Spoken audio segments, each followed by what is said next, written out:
গর্ভবতী অবস্থায় যদি হাতে মেহেদি দেয় তাহলে কি বাচ্চার শরীরে দাগ পড়ে? একটু জানাবেন। মৃত ব্যক্তির গোসলের পর সুরমা কোথায় কোথায় দেয়া যায়? হাত পায়ের নখ কাটার পর তাকে মাটির ভিতর গাঁটতে হবে? নামাজের ওয়াক্ত চলে যাচ্ছে, এই মুহূর্তে শুধু ফরজ নামাজ আদায় করলে কি কোনো গুনাহ হবে? গোপন অঙ্গে হাত লাগলে উজু থাকে কি না? উজু করার সময় বেসিনে পা ধোয়া কি ঠিক? নামাজের সময় মোবাইলে চোখ গেলে কি নামাজ হবে? নখ পালিশ লাগিয়ে নামাজ পড়লে নামাজ হবে কিনা? সুদের টাকা দিয়ে তৈরি করা বাড়িতে আমল করলে আমল কি কবুল হবে? কিবলার দিকে পা দিয়ে শোয়া যাবে কিনা? ঘরে বিয়ের উপযুক্ত বোন রেখে বড় ভাইরা কি বিবাহ করতে পারবেন? আমার পরিপূর্ণ বয়স হচ্ছে, আমি বিয়ে করতে চাই, এখন আমার পরিবারকে কিভাবে বলতে পারি পরামর্শ চাই। মুসলমান মেয়েরা ধুতি সালোয়ার পড়তে পারবে কিনা? ডান হাতে খাবার গ্রহণের সময় প্রয়োজনে কি বাম হাতে পানি পান করা যাবে? পুরুষ ডাক্তার দ্বারা সিজার ডেলিভারি করানো জায়েজ কিনা? আর বিলম্ব না করে আপনাদের প্রশ্ন উত্তর দেওয়ার পালায় আমরা চলে যাচ্ছি। আজাদ, আপনি জানতে চেয়েছেন মৃত ব্যক্তির গোসলের পর সুরমা কোথায় কোথায় দেয়া যায়? উল্লেখ্য আজকে শুনলাম লজ্জাস্থানে দেয় কিছু মহিলা। না, এটার তো কোনো যুক্তি নেই, সুরমা শুধু চোখে দিবে আর কোথাও না। নুসরাত সুলতানা রত্না, আপনি জানতে চেয়েছেন নামাজের ওয়াক্ত চলে যাচ্ছে, এই মুহূর্তে শুধু ফরজ নামাজ আদায় করলে কি কোনো গুনাহ হবে? নামাজের ওয়াক্ত যদি চলে যাচ্ছে এমন হয়, এই মুহূর্তে আপনি যদি শুধু ফরজ নামাজ আদায় করে নেন, গুনাহ হবে না,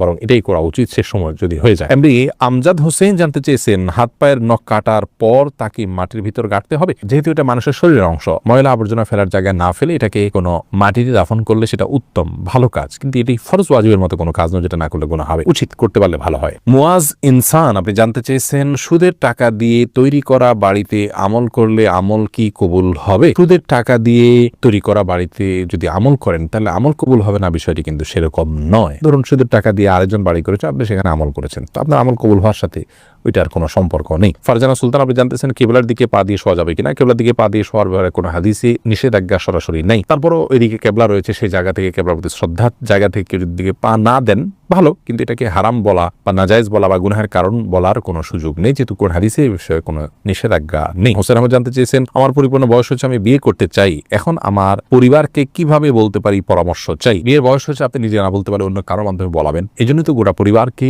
দিনের পথে আনার জন্য আগে চেষ্টা করতে হয়। তারা যখন দিন বুঝবেন তখন তাদের সবকিছু বোঝানো সম্ভব হবে কোন হাদিসের আলোকে। আপনি নিজে না পারলে অন্য কারোর মাধ্যমে করবেন। এমনি ইফতিখার শুভ, আপনি জানতে চেয়েছেন নখ পালিশ লাগিয়ে নামাজ পড়লে নামাজ হবে কিনা? নখ পালিশ লাগিয়ে যদি আপনি ওযু করেন তাহলে ওযু হবে না, আর ওযু না হলে নামাজ হবে না। অতএব বলতে পারেন নখ পালিশ লাগিয়ে ওযু করে নামাজ পড়লে নামাজ হবে না, কিন্তু যদি ওযু অবস্থায় নখ পালিশ লাগিয়ে আপনি নামাজ পড়েন ওযু অবস্থায়, তাহলে ওই নামাজটা হবে।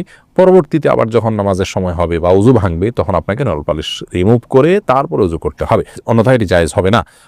মা বোনেরা মাসিকের দিনগুলোতে নেল পালিশ ইউজ করতে পারেন, কোনো অসুবিধা নেই, যদি তখন নামাজের অপশন তাদের নাই, কিন্তু পরবর্তীতে আবার নামাজ যখন শুরু হবে তার আগে তাদেরকে সেটি রিমুভ করে নিয়ে তারপর উজু করে নামাজ পড়তে হবে। এস আলম, আপনি আইডি থেকে জানতে চেয়েছেন গোপন অঙ্গে হাত লাগলে উজু থাকে কিনা? আমাদের দেশের উলামায়ে কেরামের মতে বা হানাফি উলামায়ে কেরামের মতে গোপন অঙ্গে হাত লাগলে উজু ভাঙবে না, তবে আরবিন স্কলাররা সৌদি উলামায়ে কেরাম তাদের মতে গোপন অঙ্গে হাত লাগলে উজু ভেঙে যাবে, যেহেতু আপনার একটা হাদিস রয়েছে যে মান মাসসা যাকারাহু ফালিয়াতাওয়াদ্দা, এজন্য তারা হাত লাগলে বলতে কাপড়ের উপর দিয়ে নয়, সরাসরি যদি কেউ গোপন স্পর্শ করে তারা ওটাকে ওযু ভঙ্গের কারণ হিসাবে উল্লেখ করেন। অতএব সেই জায়গা থেকে এটা ওযু ভঙ্গের কারণ তাদের মতে, আমাদের উলামায়ে কেরামের মতে এটি ওযু ভঙ্গের কারণ। রাত্রি আইডি থেকে আপনি জানতে চেয়েছেন ঘরে বিয়ের উপযুক্ত বোন রেখে বড় ভাইরা কি বিবাহ করতে পারবেন? উত্তর হলো পারবেন।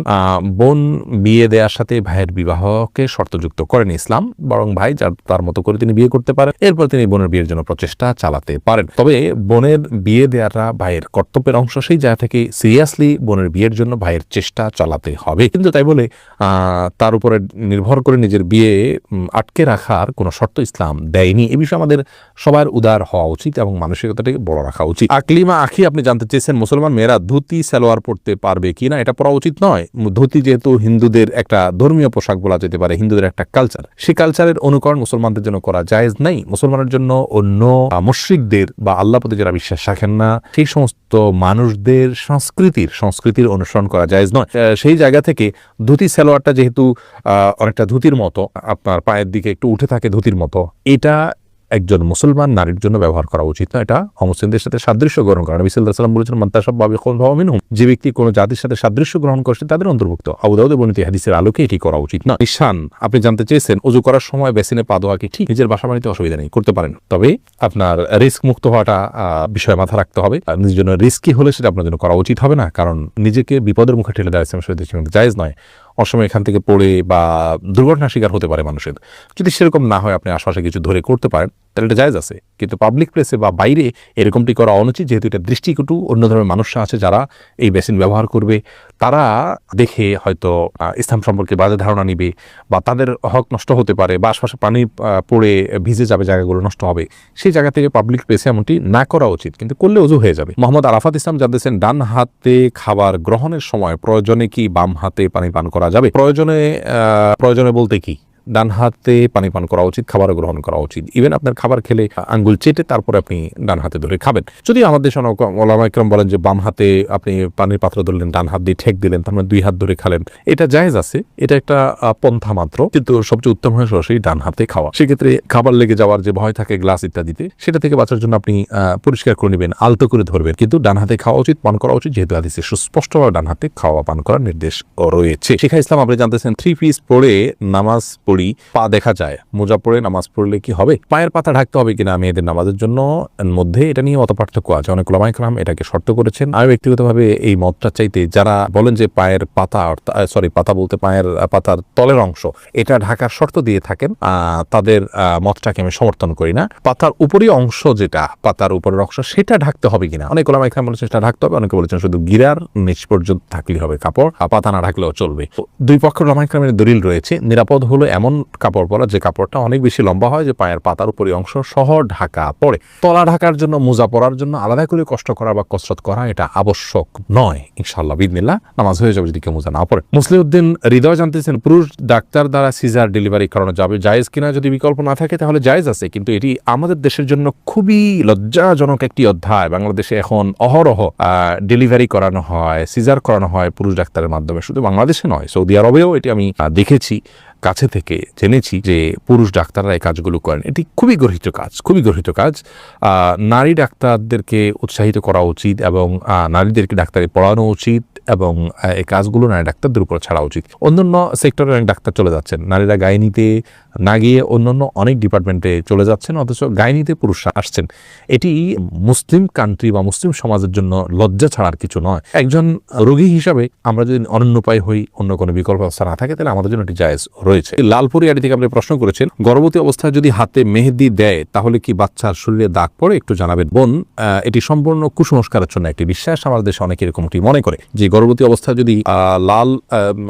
অবস্থায় যদি এরকম কোনো কিছু করা হয়, মেহেদি হাত দেওয়া হয়, তাহলে সেক্ষেত্রে বাচ্চার ক্ষতি হয়। এগুলো সম্পূর্ণ ভুয়া কথা, ভিত্তিহীন কথা। এগুলো বিশ্বাস করা ইমানের সাথে সঙ্গতিপূর্ণ নয়। শিরকে আসগার হয়ে যেতে পারে এই ধরনের বিশ্বাস। অতএব এই ধরনের বিশ্বাস আমাদের রাখা উচিত নয়। কোনো রকম ক্ষতি হবে না ইনশাআল্লাহ বিদিনিল্লাহ। এরপরে আলমগীর হোসেন জানতেছেন, নামাজের সময় মোবাইলে চোখ গেলে কি নামাজ হবে? নামাজ হয়ে যাবে, কিন্তু এটি নামাজের মানকে অনেকখানি নিচে নামিয়ে দিবে। মোবাইল এর দিকে চোখ যাওয়া উচিত নয়, বরং নামাজের সময় সিজদার জায়গায় চোখ থাকা উচিত। নামাজের দিকে অন্যদিকে মন যেতে পারে সে বিষয়গুলোকে সরিয়ে ফেলা উচিত। নামাজের আগেই মোবাইলকে এমন জায়গায় রাখা উচিত নয়। নবী সাল্লাল্লাহু আলাইহি ওয়াসাল্লামকে একবার একটা কাপড় দেওয়া হলো নামাজ পড়ার জন্য, সেখানে কিছু চিত্র ইত্যাদি অঙ্কন করা ছিল, হয়তো গাছপালার চিত্র বা এরকম হালাল কোনো চিত্র ছিল। নামাজ পড়ে তিনি তারপরে বলেছেন, এই কাপড় সরাও, স্বচ্ছ বা ফ্রেশ কোনো কাপড় আনো, যাতে করে মনোযোগ নষ্ট না হয়। আল্লাহর সাথে কথোপকথনের সময় আপনার অন্যদিকে মনোযোগ গেলে, আপনি কারোর সাথে কথা বলছেন, সেখানে যদি আপনার অন্যদিকে মন থাকে, তাহলে সে যেরকম অভদ্রতা, অসৌজন্যতা, এটা মহান সৃষ্টিকর্তার সাথে কত বেশি অভদ্রতা এবং অসৌজন্যতা হবে সেটা বলাই বাহুল্য। রিমন খান জানতে চেয়েছেন, তাহাজ্জুদ নামাজ কি মসজিদে পড়তে পারবেন? যেখানে সেখানে পড়তে পারবেন, বাড়িতে পড়তে পারবেন, মসজিদে পড়তে পারবেন, কোনো অসুবিধা নেই। নূর এই আইডি থেকে আপনি জানতেছেন, আমার ওয়াইফ এখন গর্ভবতী, এই অবস্থায় সে সূর্যগ্রহণ এবং চন্দ্রগ্রহণ মানতে চায়। যেমন গ্রহণ শুরু হলে সে কাজ করে না, রান্না করে না, কোনো কিছু কাটবে না। আমার মতে এসব শিরক এবং হিন্দু সংস্কৃতি থেকে এসছে। এটা বলার পর সে বলে তারও এমনই ধারণা, কিন্তু সবাই করে, তাই মনের শান্তির জন্য সেও করবে। দয়া করে বলবেন কোরআন হাদিস আলীকে বিষয় কোনো নির্দেশনা আছে কিনা। ভাইনুর, এটি সম্পূর্ণ কুসংস্কারের জন্য একটি বিশ্বাস। আপনার ওয়াইফকে আপনি বলবেন, জানাবেন যে এই ধরনের আচরণ তার ইমানের জন্য ক্ষতিকর। যে বিষয়ে আসলে কোনো আপাতদৃষ্টিতে ক্ষতি নেই, সেটাকে ক্ষতিকর মনে করা এটা আমাদের ইমানের সঙ্গে সঙ্গতিপূর্ণ নয়। তার মানে ওই বিষয়টার ভিতরে ক্ষতি করার বিশেষ কোনো প্রভাব বা ক্ষমতা আছে বলে আপনি মনে করছেন, শিরকে আসগরের দিকে এটি ধাবিত হওয়ার সম্ভাবনা রয়েছে। এবং সবাই করে দেখে আমাকে করতে হবে, সবাই অন্যায় করলে আমাকে অন্যায় করতে হবে, এটি তো কোনো যৌক্তিক কথা হতে পারে না। বিধায় তার এই অবস্থান সঠিক নয়। সূর্যগ্রহণ চন্দ্রগ্রহণের সময় গর্ভবতী মেয়েরা এটা করতে পারবে না, সেটাও করতে পারবে না, মাছ কাটতে পারবে না, কোনো কাজ করতে পারবে না। এগুলো সম্পূর্ণ কুসংস্কার। ইসলামের সাথে এগুলোর কোনো সম্পর্ক নেই।